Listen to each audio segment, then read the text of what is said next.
Assalamu alaikum wa rahmatullahi wa barakatuhu. This is Youth Talk. Today we're going to be talking about the economy and economics and Islamic issues of economic matters.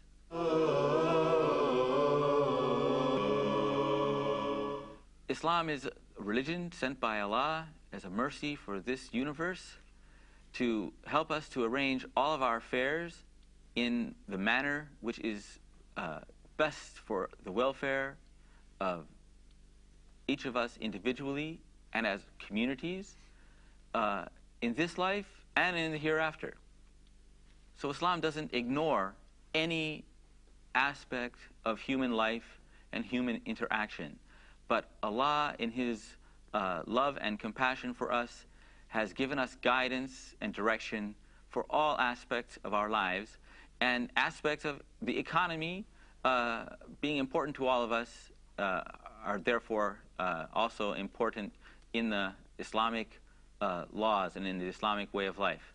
So we should expect then that since Islam is of universal concern, that every aspect of concern should be found in the Quran and in the Sunnah, and we should have guidance in it. And so that's what we're going to be looking for today. What is the Islamic economy? There are some basic principles of Islamic economics that we ought to all know. And of course, the first one is justice and fairness. That the economy is built and based on fairness to everyone. There's no way, no matter how perfect a system were to be based, if corruption and oppression, robbing, cheating, and stealing were allowed, of course, the society would collapse into chaos. In fact, that's what we find in history throughout the world, that systems which are based on oppression, of course, collapse. And so Islam has always focused on human behavior, that we should teach the proper ethics and morals in dealing with money and economic matters to our children and to the members of our society. And it's the job of the government to enforce these laws on people. People cannot be allowed simply to take what is not theirs rightfully and to be unjust and unfair in their dealings with each other. All of us need in this life to have recourse. If we cannot get justice done, if we cannot go to courts where judges will impartially judge matters based on the guidance of Allah subhanahu wa ta'ala, then we will feel afraid to engage in business. And so instead of spending money and developing the economy and producing, we will keep money and hoard it and hide it to keep it safe, because we are living in an unjust and corrupt society where we cannot have recourse if we are not being treated fairly. So when we look at any country where we see corruption and injustice, we also find, going along with it, poverty. It's not because there's not wealth, but because those who have wealth have to hide their money from those who would take it away. And so by establishing Islam, establishing Allah's guidance and fairness in establishing those laws, we can make our society grow stronger economically, and as well as making our society a good place to live and raise a family. And so none of us would want to, if we had a choice, live in a society based on un-Islamic principles. We would choose the society, even if we weren't Muslims, we would choose a society that were based on the Islamic principles of justice and fairness if it were available to us as a choice. And so that's what we are wanting to present today, and ask the youth here about any questions they have in economic matters. So let's just go right to the questions, inshallah. Yeah. Yes? I'm Omar Khashab, and I have a question about how can a nation that's still developing manage to not involve itself in this global banking system? The globalized economy, the global banking system, what is it, and what is its effect on all the world, especially on Muslim nations? This is something that is really of concern today because it's really misunderstood. The global banking system is a system of oppression and control which is existing in the world today. It's a substitute for the former colonial control that they had over the rest of the world. And so the global banking system is a system which is causing the nations which are called the third world nations, and many of them, of course, are Islamic nations or Muslim nations, causing them to lose out economically and sink further and further into debt and poverty. This global system is based on, as you probably are aware, of what is called riba in Islam, interest or usury. We all know that the Quran forbids Muslims from engaging in usury. Usury or interest means that unfair system of exchange.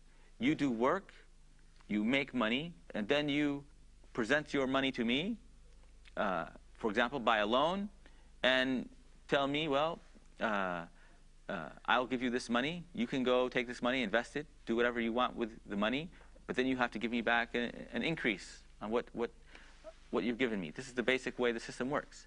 And so I have to go out now, work that money, make money for myself, and I have to make money for you, even though you're doing nothing at all. That's the system of usury. Now, this was not only forbidden in the Quran, it was forbidden also in the Torah and the Injil, the Old Testament and the New Testament. It was forbidden by other prophets who were sent by Allah before he sent the Prophet Muhammad ﷺ, by Moses and Jesus. And so it's not a new thing that this thing is forbidden. The Christians for many, many centuries forbade interest. So who operated the interest system? The Jewish bankers in Europe operated it. Because in the Jewish law, their interpretation was it's forbidden for any Jew to take interest from another Jew, but it's okay for him to take it from a Muslim or a Christian or someone else. And so those people set up the banking system in Europe, the original banking system, so that the Christians who were fighting wars, Christian kings, could borrow money to buy weapons and to increase armies when they needed it. And that's how the original banking system grew up. The way this banking system works is that all the people in the poor countries have to buy the goods available in the world with, say, American dollars or euros, those so-called hard currencies. But where do they get hard currencies? They only get dollars as much as America decides to give those poor countries dollars. And so it makes a system of unfairness where if I am living, for example, in the United States, and I do a particular job, and you are living in Egypt, for example, and do a particular job, I get paid in dollars, one of the currencies of the global system, and you do not. So you have to find some other way of getting dollars other than doing your job, which is going to give you another currency which is not part of that global system of exchange. So you're not able to buy the products that I'm able.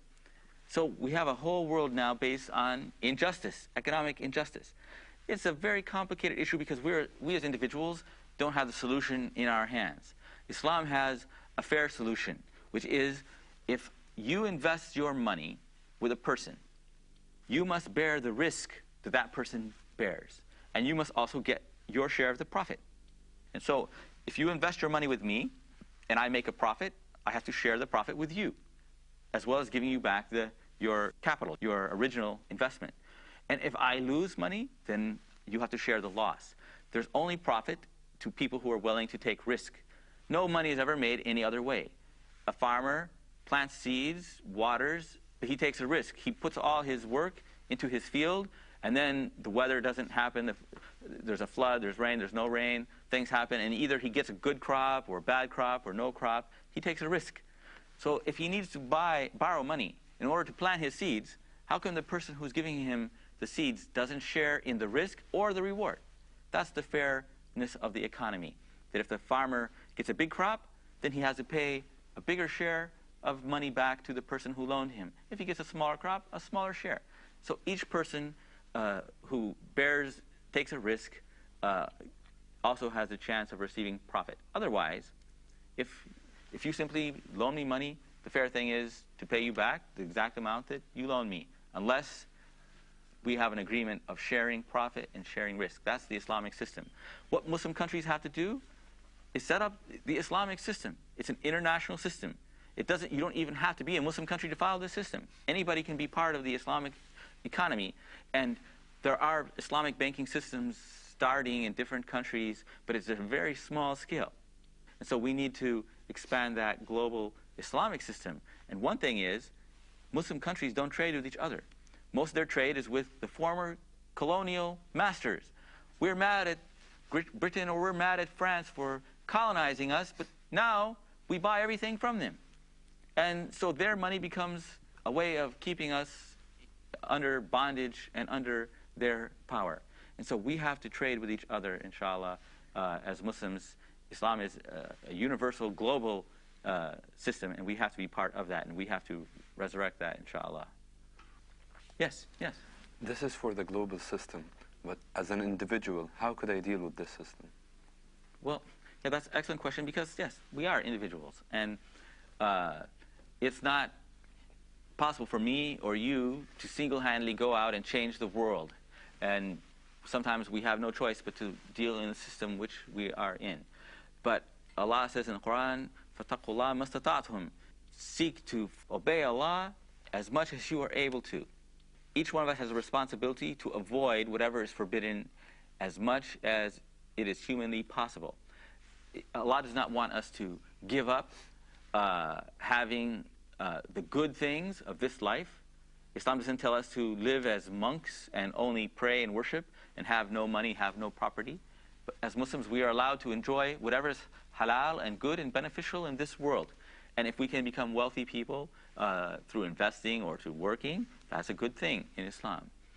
But we have to observe the limits. One thing is, if we can avoid usury, riba, as much as possible, and we can do that by setting up businesses not based on interest, setting up Islamic banks or Islamic investment companies under the rules which are available. There are many chances to set those up in different institutions.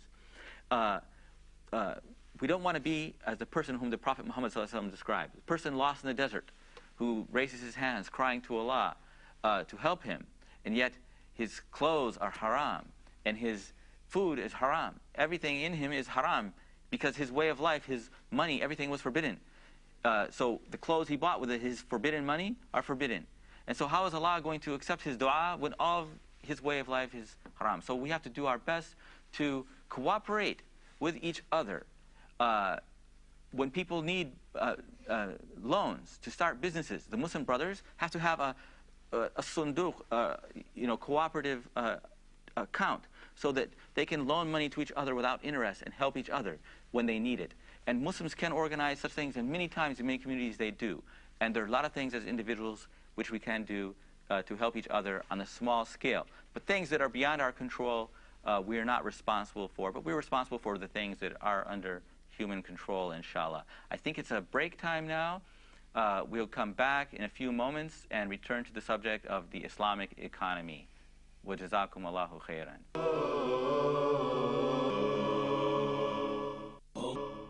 Welcome back to Youth Talk. We're talking today about the economy. We're all part of a global economy which is based on injustice, a usurious or riba-based economy in which the poor are robbed and the wealthy are paid. And we're suffering under that, but we as individuals have limited things we can do in Islam. And so we're going to get right back to the questions dealing with economic matters. Yes, yes. My name is Haytham Khashaba. I wanted to ask about, I read about communism, I read about capitalism, I read about all those isms. I just wanted to know what is the best economic system that the Islam provides. Well, that's good. And of course, a lot of people have talked about the Islamic economy as a system. A fully developed Islamic economic system is at least available in theory. Often it's contrasted with different systems such as communism or Marxism or socialism or capitalism. And Islam is its own system. That's true to a great extent, that Islam has the material available that scholars of economy can use to develop an economic system. Unfortunately, though, to develop that system, you need to be able to apply these teachings of Islam on the national and international scale, which is not happening. But Islam has the theories which are there that could really help the world economy to grow. For example, people will say Islam is different than capitalism. Islam is, in a way, closely related to capitalism. However, capitalism itself can be defined in different ways. So some people, in the West, capitalism means everything that's good. To maybe South Korea or North Korea, they'll say, no, capitalism is everything that's evil. But Islam doesn't look at it that way. It's the way that that system of capitalism is used that is evil, the way it's been set up. Islam believes in capital, meaning that each individual has the right to his or her money and to spend that money the way they want. And if they can accumulate a lot of wealth, they have that right. But there are limitations in Islam of what you can do with your wealth. You have to, in Islam, give part of your wealth to the poor and needy in your society. You have that obligation. You are not allowed to waste your wealth in a way which is harmful to yourself or to the society in forbidden products, for example. There are limitations. But in general, the Islamic system is free, that if I earn my money in a permitted way, the government can't tell me what to do and what not to do, like in the communist system, which is a state economy where the state runs everything, the state owns everything, and each of us is just like one cog in the wheel, and we have no individual say or very little individual say. And as everybody knows now, that system totally failed because it's against human nature. So if you look at the capitalist countries, you will see that while people are free in a great deal, there's also no limits and no responsibility for wealth. And so, but at least because there is a little bit more freedom, or a lot more freedom, it's more successful. So when we look at a country and we see it's successful economically and politically, you will notice that there's less corruption, less injustice, and this is what we call in Islam sunnat Allah, Allah's laws in nature, that if you follow some of the principles of Islam, you will succeed to the degree in which you follow them. So even if a non-Islamic country applies the Islamic concept of justice and fairness, it will become more wealthy and more successful. This is a built-in law in this universe created by Allah subhanahu wa ta'ala, the sunnat Allah. And so we can find that countries that are avoiding the Islamic system and going far away from it, such as the communist nations, which totally took away individual freedom, freedom of religion, freedom of speech, freedom of economy, they became poorer and poorer and poorer. So Islam does have a system, and the system is based on fairness and justice. And we could do, many, many segments devoted to all the specific parts of that system. But what we really have to concentrate on is that all of our lives and our societies are there to establish justice and fairness in all of our dealings.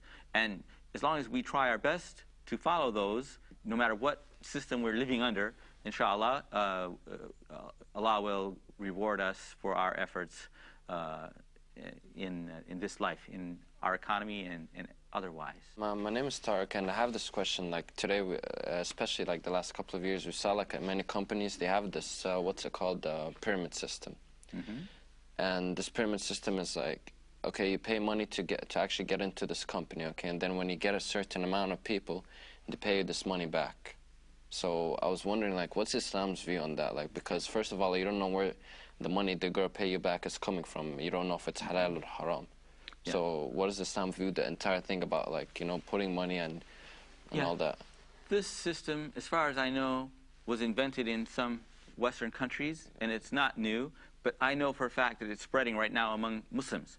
A lot of people, have desperate economic situations, and they're looking for some way of making money.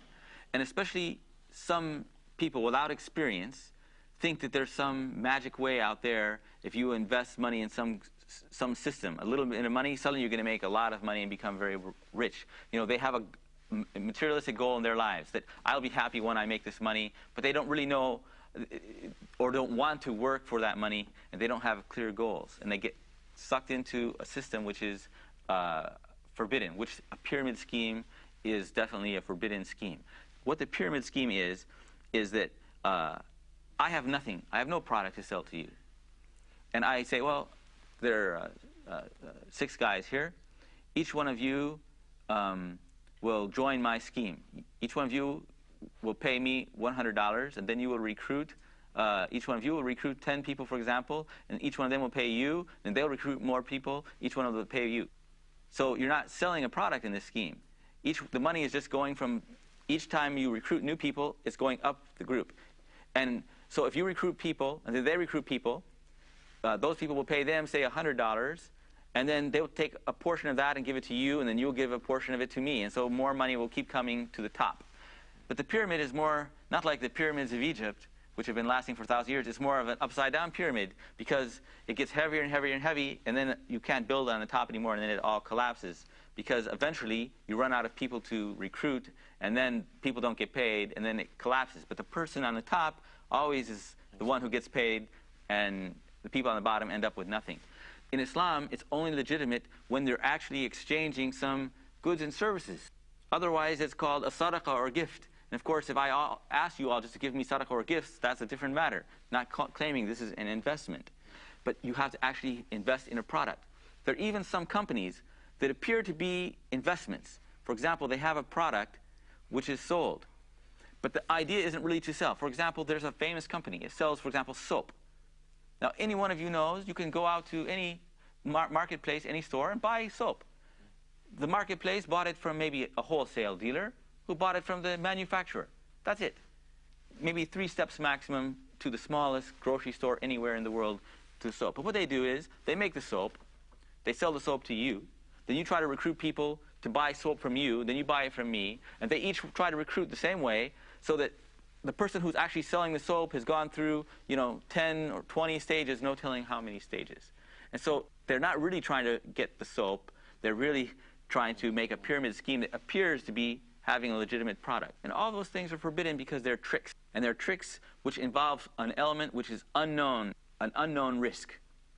Because there's not a definite product being exchanged there. So it's like gambling. And it's the same way the pyramid scheme, you're hoping that you will get money which is not fairly yours anyway, you have no right for. You're hoping you'll get it before the whole system collapses, which it always does. That's why it's illegal in most countries, I think, nowadays. And they look for people who are engaging in these schemes and arrest them. Sometimes they even set them up. In the Islamic system, we're not allowed to engage in deception, and we're not allowed to engage in gambling, in which people are basically throwing their money into something which there is no way of knowing whether it's going to be successful or not without any real work or product. The difference between gambling and investing is that if I make a business, I work toward that business and I produce, there is no guarantee that I'm going to be successful. There is a risk, but I am putting the work in there. But gambling doesn't involve any work at all. It's easy money. And that's why it appeals always to people of simple-minded people, or people who are uneducated, or people who want to make quick money. And they think that there's some way of making easy money without putting any effort into it and not taking any risk. And those people always get robbed by people who are more clever and devious, and they end up divesting those people of their hard-earned funds. So Islam does have a lot of guidance for the economy, even though in this world today you cannot find any Islamic economy anywhere. There's a theoretical system, but it's not being applied. But we as individuals want to make our lives to be lives of worship and service to Allah. It's our responsibility as individuals to have taqwa, have fear of Allah, and avoid as much as possible any kind of cheating, unjust business dealings, deceptions, gambling, usury, and all of those forbidden practices, because they are harmful to us and to our society. Jazakum Allahu khairan. Wassalamu alaikum wa rahmatullahi wa barakatuhu.